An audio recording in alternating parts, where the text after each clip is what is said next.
បាទសុខស្ដីពុកម៉ែបងប្អូនបាទថ្ងៃនេះមកជួបជាមួយនឹងខ្ញុំបាទទៅវិញបាទគឺថ្ងៃនេះគឺមានផលិតផលថ្មីពុកម៉ែបងប្អូនបាទផលិតផលនេះគឺចូលមកពីដុំបាទខ្ញុំទិញមកពីដុំទេតែខ្ញុំទិញមកតេស្តឥឡូវបង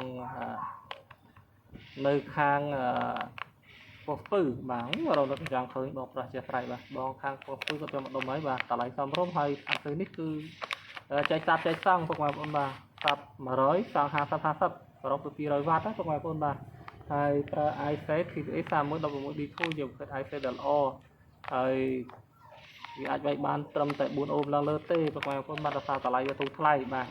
បើសិនជាទិញប្រភេទទៀតតម្លៃថ្លៃអានោះគឺវាយដល់2អូមបាទ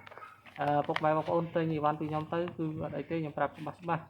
ដូចនេះចឹងគឺប្រភេទ IC TPA 3116D2 មែនក៏ប៉ុន្តែ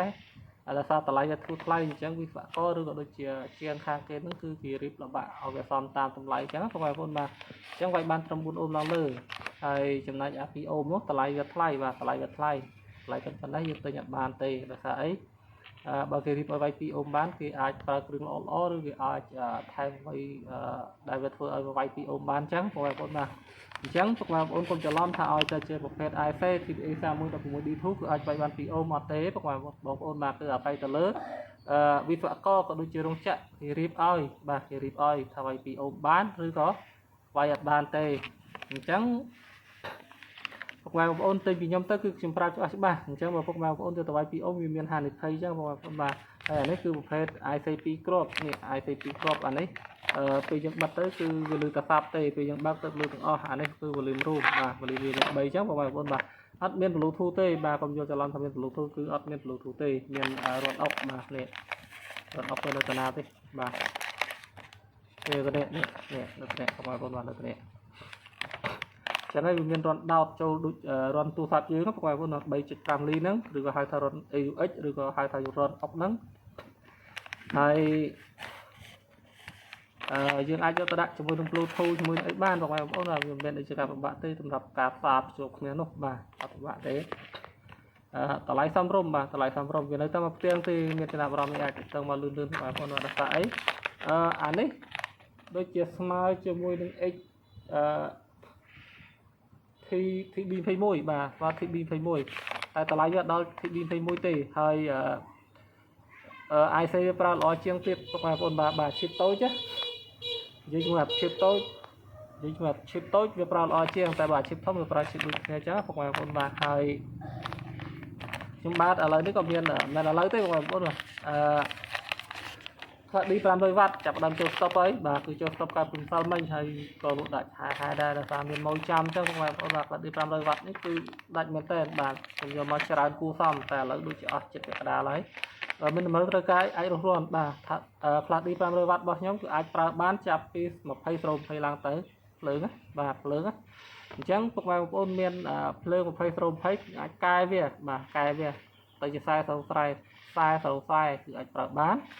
ឬក៏មានដុំភ្លើង35 អត់បាច់ហាត់កែទេគឺគ្រាន់តែប្រាប់ខ្ញុំទៅខ្ញុំកែផ្លាក់ DI គាត់ទៅគឺលឺដូចគ្នាបាទយកទៅលឺដូចគ្នាបាទអេនហើយ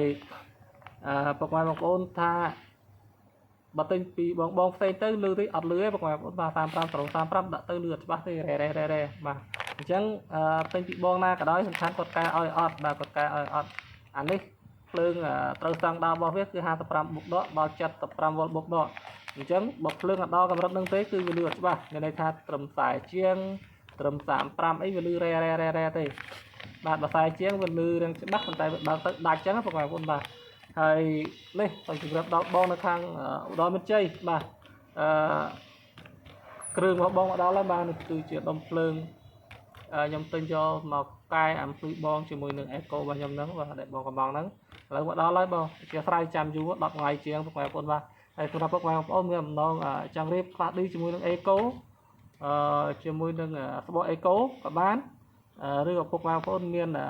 ប្រភេទជា ampli ចាស់អាចចាំឲ្យខ្ញុំរៀបឲ្យក៏បានបាទតម្លៃអាស្រ័យលើពុកម៉ែបងប្អូនពីប្រមាណវ៉ាត់ឬក៏ពុកម៉ែបងប្អូនមានអីខ្លះចឹងពុកម៉ែបងប្អូនបាទសំខាន់របស់ពុកម៉ែបងប្អូនមានដុំភ្លើងនេះគឺធូរលុយមែនតើពុកម៉ែបងប្អូនថាមានធូរលុយមែនតើដោយសារអីដុំភ្លើងគឺវាមិនមែនថាថ្លៃណាស់ទេគ្រាន់ថាតម្លៃវាគួរសម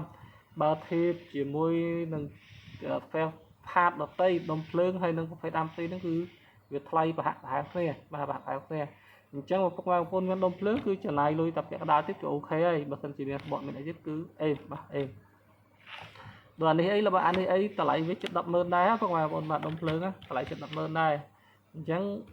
វាបើគាត់អត់មានធ្វើម៉េចបាទគាត់មិនចាយលុយបើយើងអត់មានតែបើគាត់មានគឺ